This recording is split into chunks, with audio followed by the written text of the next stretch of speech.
দিন। তাহলে আজকে আমাদের শুরু হলো টপিক্সের নাম হলো হাঁটু সঞ্চালনে অস্থি ও পেশির ভূমিকা। হাঁটু সঞ্চালনে অস্থি ও পেশির ভূমিকা, এখানে এটা শব্দ একটু বোঝার আছে।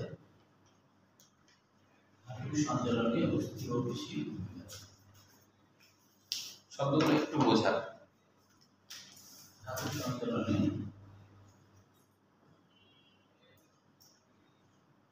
অস্থি ও পেশির ভূমিকা, অস্থি ও পেশির ভূমিকা, পেশির ভূমিকা। হাঁটু সঞ্চালনে অস্থি ও পেশির ভূমিকা, এটা আমাদের প্রথমে আলোচনার বিষয়। হাঁটু সঞ্চালনে অস্থি ও পেশির ভূমিকা। তো আমরা দেখি ব্যাপারটা আসলে কি, যে হাঁটু সঞ্চালন, হাঁটু তো আমরা জানছি যে এই জায়গাটা আমাদের আসলে হাঁটু।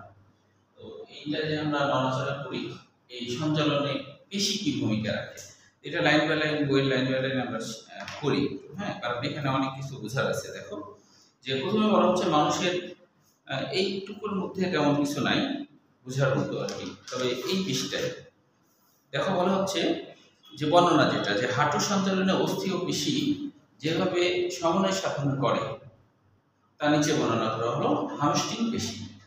আসলে হ্যামস্ট্রিং পেশি বলতে আমাদের উরুর পিছনের যে পেশি, সেটাকে আমরা হ্যামস্ট্রিং পেশি বলি। অর্থাৎ আমাদের এইখানে যে পেশি আছে, এই পেশিকে হ্যামস্ট্রিং পেশি বলা হয়। তো এটার আবার আরেকটা নাম হলো বক্রীকরণ পেশি। বক্রীকরণ কেন? এই পেশিটাই আমাদের হাঁটু দেখাতে, মানে এদের দেখাতে সাহায্য করে। অর্থাৎ হলো এই যে পা এরকম পিছন দিকে বাঁকাইতে সাহায্য করে। এইখানে থাকা যে পেশিটা, এটা এই পর্যন্ত চলে আসছে, এই পেশিটা আমাদের এরকম বাঁকাতে সাহায্য করে। আমাদের হলো হাঁটুর ক্ষেত্রে কিন্তু সামনেরটার নাম ট্রাইসেপস পেশি, যেটা বাইসেপস, পিছনেরটার নাম আবার উল্টা বাইসেপস পেশি। তাহলে ওই বাইসেপস পেশি সংকোচন হওয়া মানে এটা এরকম হয়ে যাবে, তাই না? প্রসারণ হলে আবার এটা এরকম হবে। এইভাবে আমাদের হাঁটু সঞ্চালিত হয়। তো বলছে জানুসন্ধি বা নি জয়েন্ট। নি জয়েন্ট মানে আসলে হাঁটুর কথা বলা হচ্ছে। শিক্ষা বললেন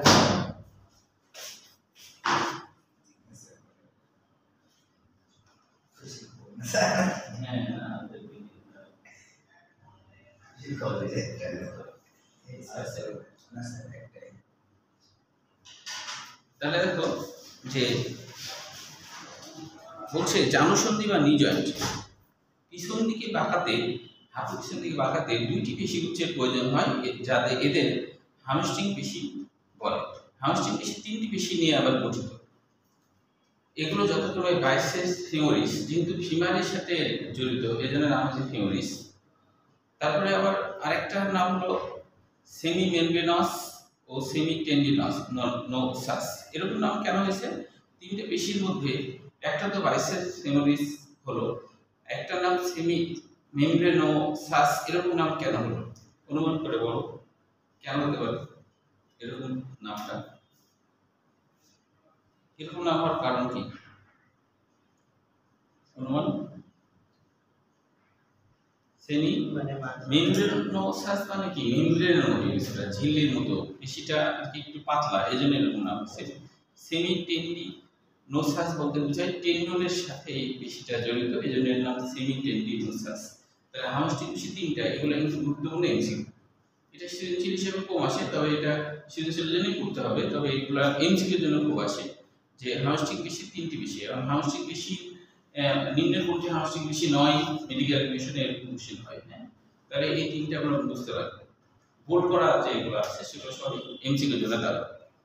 তাহলে এই তিনটা পেশি বলা হচ্ছে হ্যামস্ট্রিং পেশি, যেটা উরুর পিছনের পেশি। আচ্ছা, এরপর হচ্ছে পেশিগুলো উরুর পিছনে থাকে। আমরা উরু তো চিনি, তাই না? এইটা কিন্তু আমাদের উরু, এটাকে বলে উরু। এখানে যদি আমরা বলি তাহলে এইখানে যে মাংসিক পেশি আছে এটার নাম উরু। তাহলে উরুর পিছন মানে কি?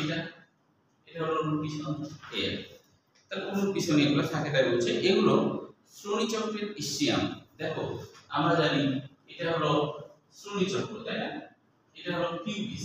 গোটাটা কি শ্রোণীচক্র না? গোটাটা শ্রোণীচক্র। এটা ছিল কি, এর নাম কি? ইলিয়াম। এটা পিউবিস, তাই না? এটা হলো ইস্চিয়াম, নিচের দিকে যে গোল করা আছে এটা ইস্চিয়াম। তাহলে এই ইস্চিয়ামের কথা বলছে। হ্যাঁ, শ্রোণীচক্রের ইসচিয়াম। শ্রোণীচক্র মানে কি মাজা চক্র, তাই না? পেলভিক গার্ডেন বলা হয় যেটাকে, তাই না? এই আর কি। তো বলছে শ্রোণীচক্রের ইসচিয়াম অংশে উৎপন্ন হয়ে ফিমারের পিছন দিয়ে টিবিআই যুক্ত হয়েছে। তাহলে এটা কিন্তু এই অংশ থেকে উৎপন্ন হয়েছে, ওই পিছন দিকে আছে টিবিয়া। টিবিয়া মানে কি? এটা টিবিয়া, তাই না? এটার নাম কি ফিমার, এটার নাম কি টিবিয়া, মোটাটার নাম কিন্তু টিবিয়া। তাহলে এই টিবিয়ার সামনে এসে যুক্ত হয়েছে, অনেক লম্বাটা, তাই না? এই হচ্ছে। তাহলে বলছে যে এদের সংকোচনে ফিমার ও টিবিয়া কাছাকাছি আসে। দেখো ফিমার আর টিবিয়া কাছাকাছি কেন আসে? এটা তো ফিমার, এটা টিবিয়া।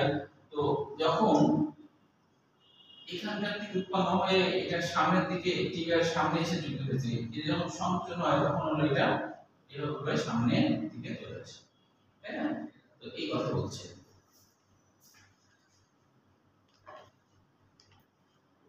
আচ্ছা, তারপর বলছে যে এবার বলছে গ্যাস্ট্রো, এটাও এমসিকিউর জন্য পড়বা যে গ্যাস্ট্রোকোলিমিয়াস পেশি, এটা আমরা পায়ের পেট বলা হয়।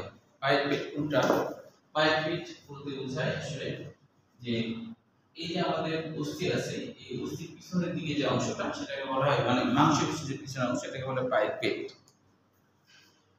তো বলছে যে পায়ের পেট টিবিয়ার পিছনে অবস্থিত পায়ের ডিম বা গুলির প্রধান উৎস। পায়ের ডিম কোনটাকে বলে জানো? পায়ের ডিম হলো এই যে আমাদের এইটা, এটা হলো পায়ের ডিম, এটাকে বলে পায়ের ডিম। এই জায়গাটা এর নাম হলো পায়ের ডিম। ডিমের মতো একটু তো এই কারণে এর নাম হলো পায়ের ডিম। তো বলছে ডিম বা গুলির প্রধান পেশি, এই পেশিটা হলো পায়ের ডিম বা গুলির প্রধান পেশি, এটাকে গুলিও বলে। অর্থাৎ এই যে অংশটা পায়ের ডিম, হ্যাঁ, গুলি বলা হয়। এটি ফিমারের কন্ডাইল। কন্ডাইল মানে কি বলেছিলাম মনে আছে কিনা? কন্ডাইল মানে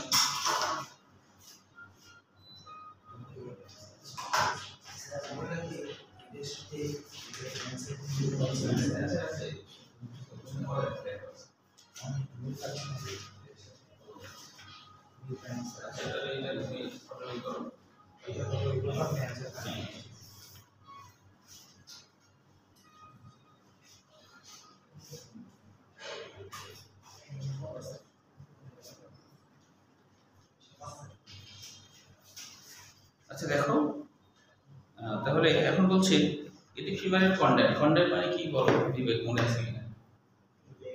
কন্ডাইল মানে কোন হাড়ের স্থিতি, গোল স্থিতিকে বলা হয় কন্ডাইল। তাহলে ফিমারের গোল স্থিতি, এখন ধরো যেমন এইগুলো হলো গোল স্থিতি, একটু গোল স্থিতি, গোল স্থিতিগুলোকে বলা হয় কন্ডাইল। তো বলছে যে এটি ফিমারের কন্ডাইল থেকে সৃষ্টি হয়ে টিউবার পিছনে গোড়ালি অস্থি বা গোড়ালি অস্থি, মানে আমরা তো গোড়ালি বলি, তাই না? এগুলো কিন্তু আমরা গোড়ালি বলি, তাই না? গোড়ালি বলি না, এই গোড়ালি অস্থি দিয়ে যুক্ত। গোড়ালি কোথায় গেল? গোড়ালি অস্থি বা ক্যালকেনিয়াসের সঙ্গে অ্যাকিলিস কন্ডারা। অ্যাকিলিস মানে কি? সর্বোচ্চ বোঝায়, সর্বোচ্চ প্রান্তে। অ্যাকিলিস মানে সর্বোচ্চ। আর কন্ডারা মানে টেন্ডন। কন্ডারা মানে টেন্ডন, হ্যাঁ, সর্বোচ্চ টেন্ডনের সাথে যুক্ত। এর সংকোচনে ফিমার ও টিবিয়া নিকটবর্তী হয়, ফিমার আর টিবিয়া নিকটবর্তী হয়, ফলে হাঁটু সন্ধি পিছন দিকে ভাঁজ হয়, এখানে কিন্তু সকল বোল্ড করা অক্ষরগুলো গুরুত্বপূর্ণ এমসিকিউ, ঠিক আছে? তাহলে আমরা এখানে কি কি পেলাম? আমরা হাউসটিং পেশি কিন্তু তিনটা পেয়েছি, তাই না? তো হাউসটিং পেশি কিন্তু যে ইসচিয়াম থেকে উৎপন্ন হয়ে এই যে টিবিয়া পর্যন্ত বিস্তৃত, তাই না? এটা আমরা দেখলাম। আরো পেশির নাম বলছে যেটা গোড়ালি অস্থির কথা বলা হচ্ছে। আচ্ছা, এবার হলো আমরা চলে আসি কোয়াড্রিসেপস পেশি। কোয়াড মানে 4 বোঝায়, কোয়াড মানে কি? 4 বোঝায়, এই জন্য নাম হচ্ছে কোয়াড্রিসেপস পেশি। এটা কিন্তু আবার পোষণ পেশি 4টা, এই জন্য কোয়াড্রিসেপস নামটা হয়েছে। উরুর সামনে অবস্থিত 4টি পেশি। দেখো উরুর সামনে এবার বলছে, তাহলে আমরা তো জানি এখানে যে মাংসপেশি আছে এটা তো উরু, তাই না? এই উরুর সামনের দিকে, এবার পিছন দিকে না, এবার সামনের দিকে, মানে এটা সামনের দিকে। এই উরুর সামনে অবস্থিত 4টি পেশি নিয়ে গঠিত কোয়াড্রিসেপস হাঁটু সন্ধির প্রসারণ ঘটায়। এবার কিন্তু হাঁটুসন্ধি প্রসারণ ঘটাবে, তাই না? এবার হাঁটুসন্ধি প্রসারণ ঘটাবে। প্রসারণ কেন? আগে তো ভাঁজ করেছে একবার, এটা ভাঁজ হয়েছে না, এখন কি প্রসারণ, এখন আবার স্বাভাবিক করবে, তাই বলছে প্রসারণ। এটি শ্রোণী থেকে উৎপন্ন রেকটাস ফিমোরিস, রেকটাস মানে সোজা, রেকটাস মানে সোজা, যে পেশিটা সোজা একবারে স্ট্রেট ভাবে থাকে সেটার নাম রেকটাস ফিমোরিস। এবং ফিমারের সামনে থেকে উৎপন্ন 3টি ভেস্টি পেশি। দেখো ভেস্টি, ভেস্টি মানে কি? ভেস্টি পেশির কিন্তু আবার আলাদা অর্থ আছে, কোথায় লেখা রয়েছে ভেস্টিটা? তো ভেস্টি মানে বড় পেশি বোঝায়, ভেস্টি মানে বড় পেশি, যেগুলো খুব বড় হয় সেগুলোকে ভেস্টি বলা হয়। ভেস্টি বলতে বড় বোঝায়, বড় ধরনের পেশিকে বলে ভেস্টি।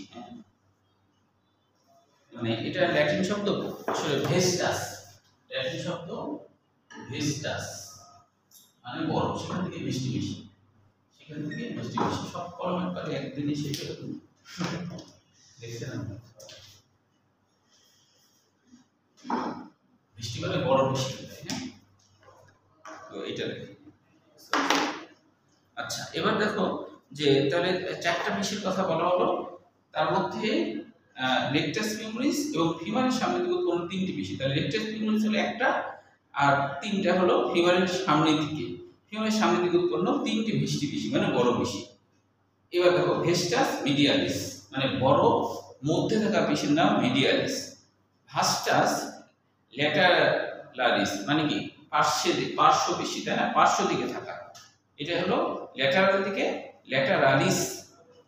ভ্যাস্টাস ইন্টারমিডিয়াস মানে এটাও মাঝে থাকা পেশি বলা হয়, হ্যাঁ। এই 3টি পেশি, এই 3টি পেশি একসঙ্গে প্যাটেলার টেন্ডনের মাধ্যমে টিবিয়ার সামনে যুক্ত। প্যাটেলার টেন্ডন কোনটা? প্যাটেলার মানে জানি এটার নাম প্যাটেলা না, প্যাটেলার এখানে একটু টেন্ডন থাকে, এই টেন্ডন পেশির সাথে যুক্ত।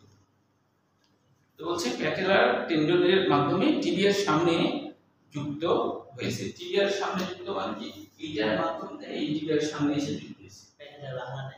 প্যাটেলা বাংলা হলো বীজ, বিচি, বিচি, বীজ না বিচি, প্যাটেলা বাংলা হলো বীজ।